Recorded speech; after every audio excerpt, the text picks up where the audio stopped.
everyone! Welcome to the latest simulacrum showcase of Tower of Fantasy. Our star of the day is very special. She is a Gestos network core code with self-awareness, who has iterated and evolved independently to eliminate the virus. She is a girl named Void Piercer. But Void Piercer's background isn't the only thing that makes her special. She is also the first simulacrum with the ability to adapt to any element in Tower of Fantasy. Let's get to know our new simulacrum, Nemesis, Void Piercer, and her weapon, Star of Oblivion, together. Star of Oblivion is an altered weapon, and its trait, Elemental Tuning, is its most interesting feature. Elemental Tuning allows Star of Oblivion to change into any element, so it can match the element of the other two weapons it's paired with.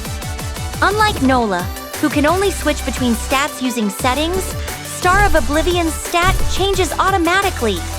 For example, when Star of Oblivion is paired with two weapons that have Flame as their main stat, meaning they are either Flame physical weapons or Flame weapons, the Star of Oblivion will adapt itself to have the Flame physical dual stat and the Flame main stat.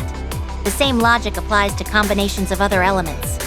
However, if the main stats of the paired weapons are different, or if two altered weapons are paired with it, Star of Oblivion will retain its altered stat.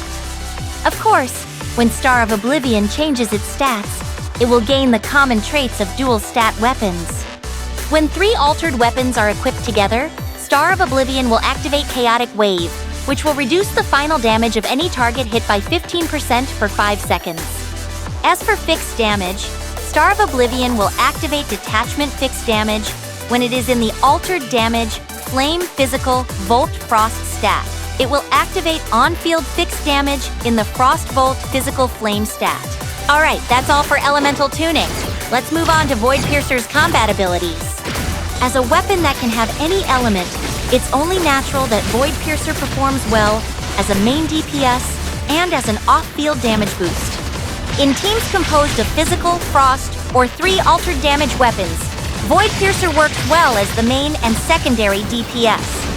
In Flame and Volt teams, Void Piercer is more effective off-field, providing a damage boost.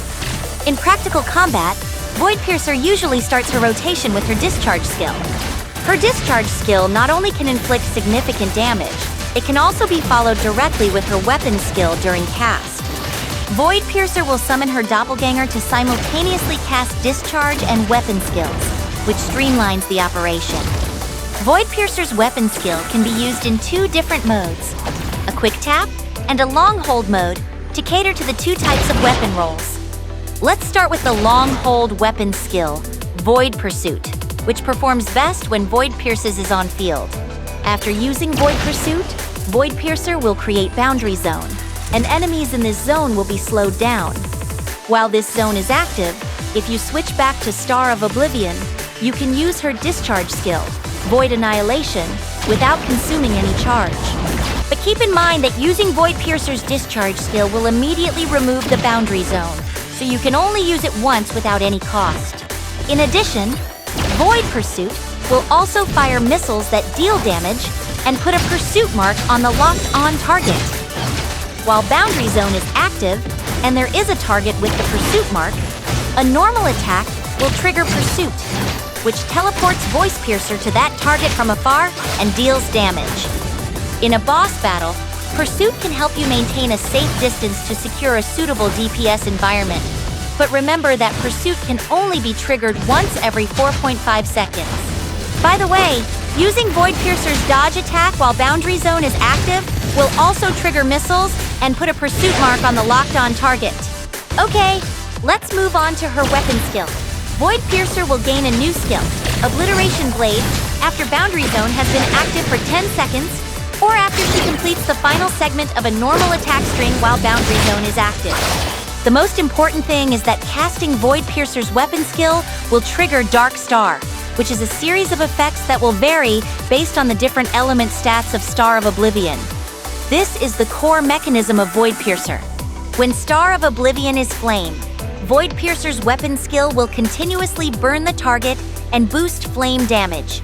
During the damage boost, any following hits from any weapon will trigger additional damage. When Star of Oblivion is Frostbolt, it will receive a final damage boost, and Void Piercer will deal continuous DMG off-field. When it is Physical Flame, Star of Oblivion will also receive a final damage boost, and subsequent attacks during the damage boost period will trigger an AoE explosion.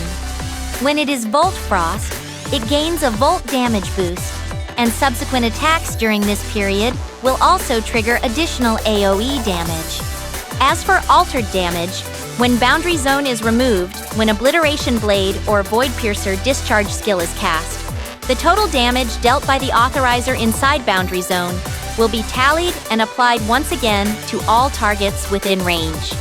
This damage has a maximum limit and is not affected by any damage boost.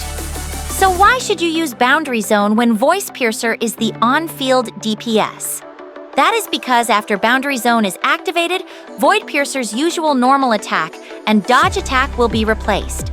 The zone is also linked to the Physical Flame, Frost Volt, and altered damage effects of Dark Star, and will deal various additional damage. The Quick Tap mode performs better when she is off-field. Tapping the skill will trigger the weapon skill, Starfall Cleave, which deals high multiplier damage. It will also activate different Dark Star effects based on the element stats of Star of Oblivion. Note that the Dark Star effect of the altered element cannot be triggered due to its dependency on the Boundary Zone. Compared to Void Piercer's complex combat mechanisms, her star rating effects are relatively simple. 1 star increases pursuit damage and adds a slow effect. 3 star ignores a certain amount of the target's resistance, and the first use of Void Piercer's discharge skill in a battle will not consume charge. 5 star gains a substantial shield when using her skills, enhancing survivability. 6 star further enhances her damage capabilities. Finally, we're at the practical combat and team recommendation section. Let's introduce another unique skill of Void Piercer, Divine Arrival. This skill can be triggered by selecting a world boss on the world map and clicking the Divine Arrival button, which will teleport Void Piercer directly next to the boss, saving you a lot of time. In a physical weapon team, Void Piercer will be the on-field DPS, and the other 2 weapons will serve as supports to boost damage. Hold down the skill button to activate Boundary Zone and enhance the final damage of Void Piercer's weapon. Stack Entropic Surge and repeatedly detonate them using normal attacks and dodge attacks to deal high damage. Spreading Entropic Surge stacks after defeating enemies allows the skill to deal significant damage to crowds.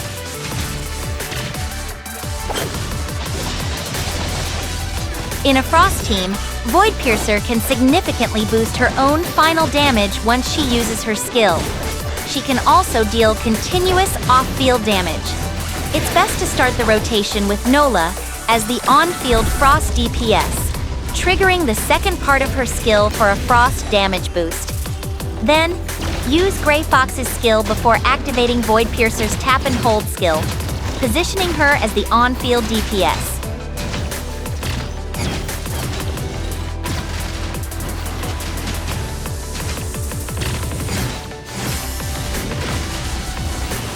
In a Flame team, Void Piercer works better as a support.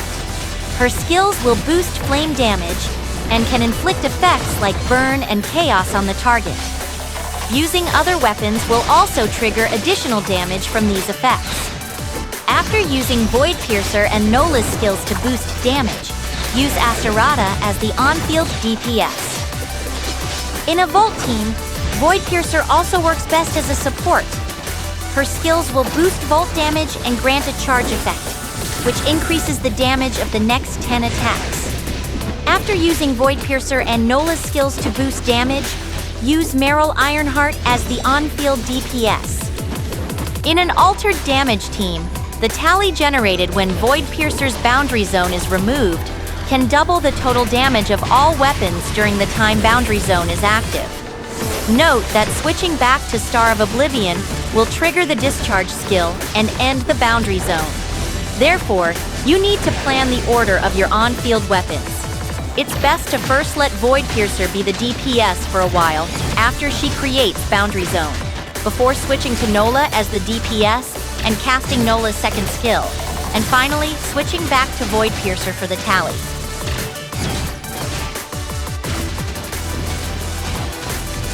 all for this showcase. Thanks for watching.